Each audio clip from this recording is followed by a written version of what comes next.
come and listen to Leen Zevenbergen.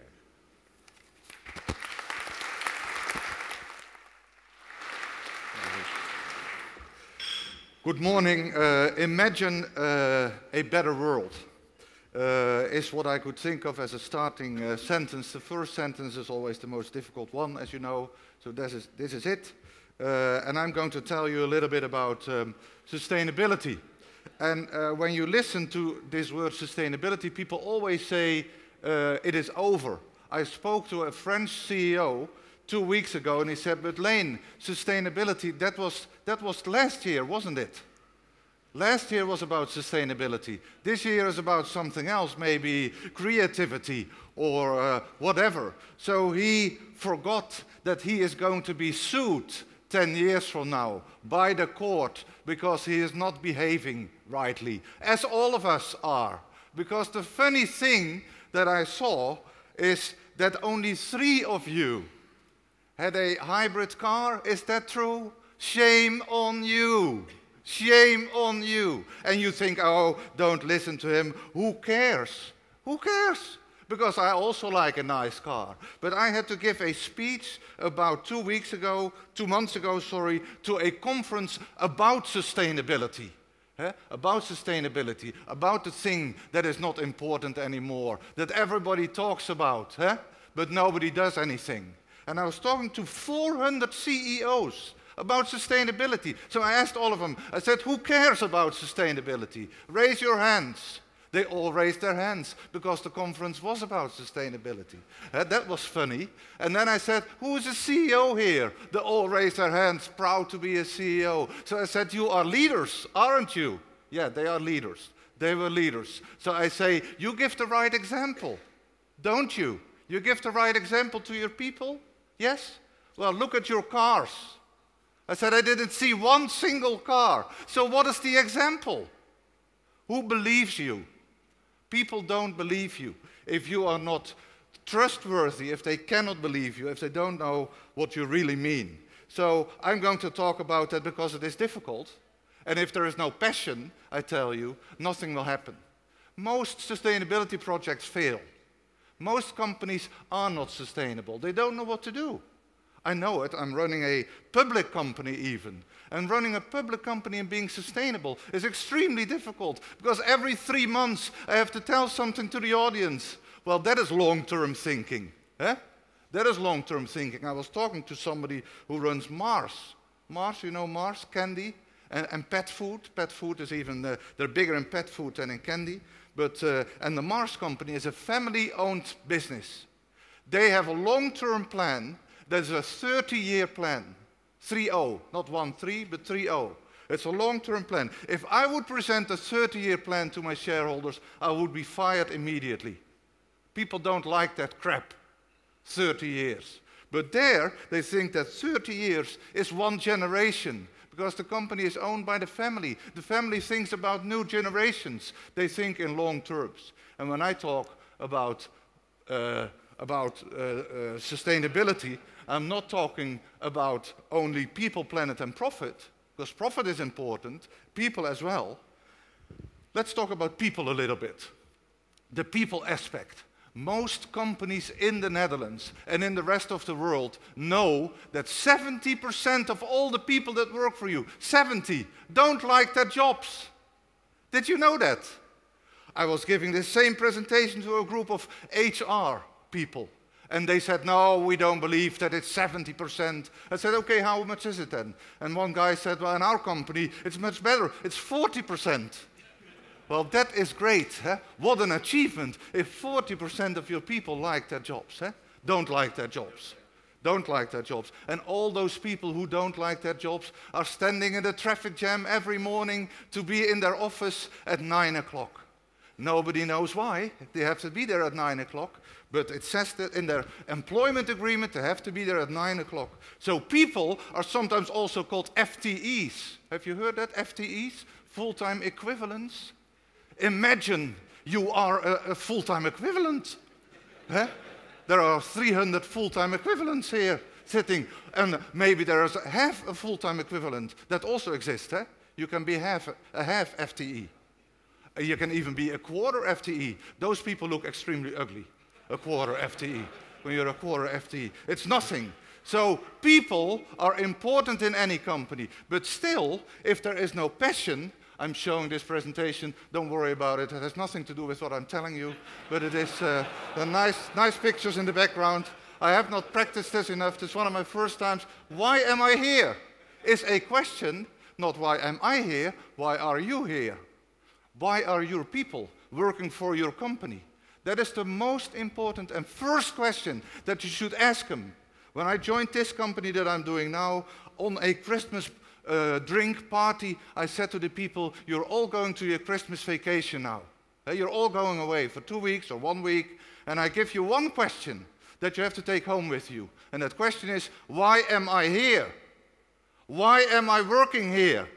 What am I doing? Did you know, by the way, that more than 70% of all the people in the Netherlands don't know why they are there? Did you know that? They don't have a clue what they are doing in their company. Those are great companies. You're lucky that you don't work for those kind of companies. This man is a man that most of you probably don't know. His name is Ray Anderson. He's dead. He died last year, unfortunately. But about 20 years ago, he had a company that was making $700 million of revenue doing carpet tiles. Carpet tiles. And he was reading a book, he had to give a presentation about sustainability, 1998, something like that, or 1989, I don't know anymore, when it was. He had to give a presentation about sustainability. Imagine that one of you has to give a presentation about sustainability in your company tomorrow. What are you going to tell?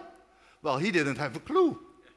He didn't have a clue what to tell, because the company didn't care at all about the world. They were just criminal as can be. He realized. And then he started to change the whole company. It took him 20 years to change the whole company. It is now a company of more than $1 billion in revenue, very profitable company, very big and successful company. It is totally sustainable. It's totally sustainable. Read the book about what he is doing. It's very impressive. Because every person in that company, if you're a truck driver, a receptionist, every person, every individual knows why they are there and what they have to do and why they should care. So the people exist. We call them world-improving entrepreneurs. Entrepreneurs like you, but who care? When you are running a company, why are you running a company? Why? I cannot imagine, to use that word again, that I am running a company just for the sake of running a company. I have nothing else to do. So let's run a company. That attitude, that is not so very nice. And starting is what Ray Anderson did. And that is the most difficult thing to do, I've always realized. How do you start with being sustainable? In our company, we said we have to be, in 2014, we have to be 100% sustainable. Nobody knew what that meant. Nobody knew what that meant. And that is fine, because the risk that you run, if you tell your company we're going to be sustainable, is that people are going to start to discuss about what does the word sustainability mean. Well, you can easily set up all kinds of commissions, working groups, and they can start talk about definitions. What does it mean? Well, and nothing happens. So I said to the company, just start.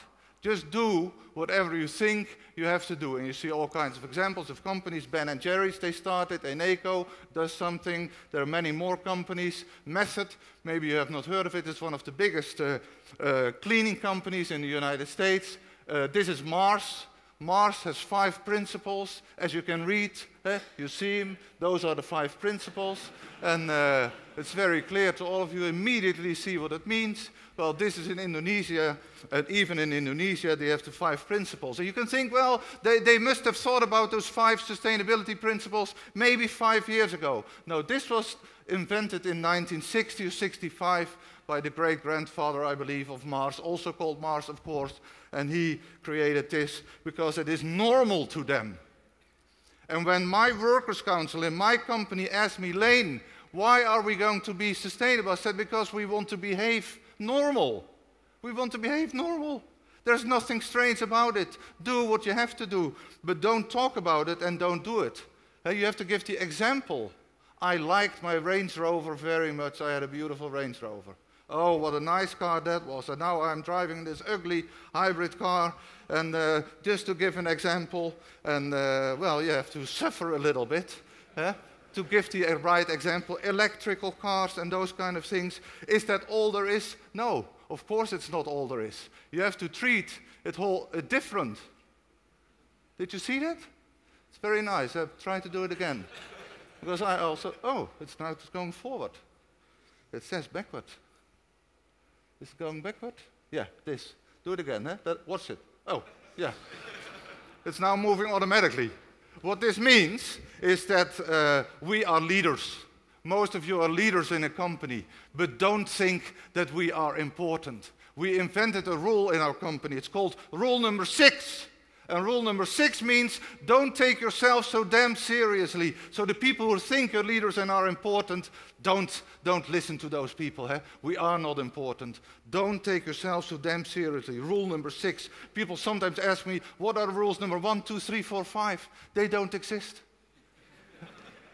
That's not to take it so seriously. I was running a larger company that was founded by Eckhard Winse called Origin. And in Origin, people said, well, you're running 20,000 people, must be important. Well, not at all. So on April 1st, it was April 1st also at Origin sometimes, once a year, I thought I have to do something difficult to show to the people in our company that we are not important as leaders. So I went to the office at 7 o'clock in the morning. I took with me a little desk and two little chairs, and I put it in the elevator. And I put a telephone on my desk, so I was creating an office in the elevator. Can you imagine that? An office in the elevator. So at 7:30, the first employees were standing in front of the elevator. The doors opened. They walked in. They said, oh, sorry, am I disturbing you, Leen? Because I was sitting there behind my desk working. I spent the whole day in the elevator. I can tell you one thing, it makes you sick. Going up and down in a very small room. And it is horrible to do. And within 60 minutes, the message went in through 60 countries. We were in 60 countries. The boss is in the elevator. Maybe good for his career. And people thought I was crazy. And that was to put some relativism into the company, to show that the leaders are not important, actually, that we should involve and engage everybody. And I want to move to the final word, show you some pictures that have nothing to do with my presentation, as I said to you. And that is relevance. If I talk to something and it doesn't relate to anything of what your background is, you don't listen. If I talk to you and you don't laugh, you don't listen. If you're not mad. So in those kind of presentations, this in a large audience, people either laugh, are mad, or otherwise they don't care, normally. I had to give a presentation to a group of teachers, basic school teachers in Eindhoven. Eindhoven, 1,200 people in a big theater. I didn't even know they had 1,200 teachers. I have 4 minutes and 50 seconds, sorry. Oh, okay, yeah. Yeah, good. Yeah, go. Because I have many more slides to show you.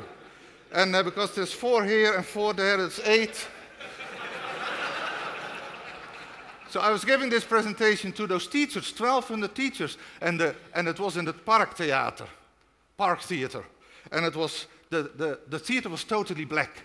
That's in a theater. I was standing, I couldn't see anybody. So I was talking about 10 minutes. I didn't hear a sound. Not a sound from the audience. I made some jokes, at least I liked them myself, but nobody had to laugh about it. And the topic was creativity and entrepreneurship. Well, how can you relate about creativity and entrepreneurship to teachers? We all know that teachers in the basic schools are the most devastating to creativity at children. That has been proven by science for a long, long time. So I said, is anybody there? No sound. And I thought I started too early. We are still in the break. They're having coffee. And so I said, turn the light on. And there they were sitting like this. 1,200 dead bodies in chairs, looking at me in shock. And I said, who here is creative? Who here is entrepreneurial? Nobody raised their hands. I said, I have 5 children. 3 of them are in basic school. So I would be horrified if you would touch my children. What a horrible audience you are. Terrible. And then they were mad at me. And that was good, because they paid attention. So then I continued with the rest of my presentation, which was extremely boring, but they were at least listening and paying attention, because they were so mad at me. One of the teachers at the end said, I don't even like children. Huh? That is a great audience. That is the passion that we want to show. But relevance, how can you create relevance in your people? And that is the most crucial thing if you want to bring sustainability or something like that into your company. How does it relate to your people? How does it relate to the receptionist? How does it relate to the truck driver in your company? How does it relate to people? Why would they care about it? Walk the talk, okay. We have to move on because I have 2 minutes left. I have too many slides. This is it. This is the CEO. He's gone now. This CEO that was put on fire, maybe I can show it again. This is the CEO. Any CEO, any leader of any company who knows that sustainability is important and does not act is guilty. Remember smoking? Remember that people used to smoke in the past? Huh? People used to smoke. You know that. We knew that it was killing people. But nobody acted. You know how many years later on we go on trial? Well, I see on your faces that you don't like the thought. But if we know, that is my statement, what is going on in the world, and we don't do anything with it, we are guilty. And that is one of the most important things you need to know. I finalize by giving you one example. A very easy example that all of you can immediately do tomorrow. And that is this. This is a business card. I will show it to you. This is a business card. It is, normal companies have their business cards like this. You know, this. This is, when they are creative companies, they do it like this. That is much nicer. But what I asked all my employees, in the light of that relevance, every employee in the company should put on the back of their cards the 4 words that are the most important to them. So I have about 850 people in the company, so I have 850 different business cards. Doesn't cost any more money because you have to print them anyway on the other side with the different names. So, and everybody puts his or her passions on the back. So the back side of this business card is a person, not an FTE. The front side of the business card is the FTE behind it. So, and the passion, if you show this card, I don't have to tell any of the salespeople here, if I show this business card with my passions to my customers, then I can relate much easier than with just a name and a job. That is a very small step towards sustainability with people, sustainability with employees. And I want to leave you with that. Thank you for your attention. I have 0 minutes left. Thank you.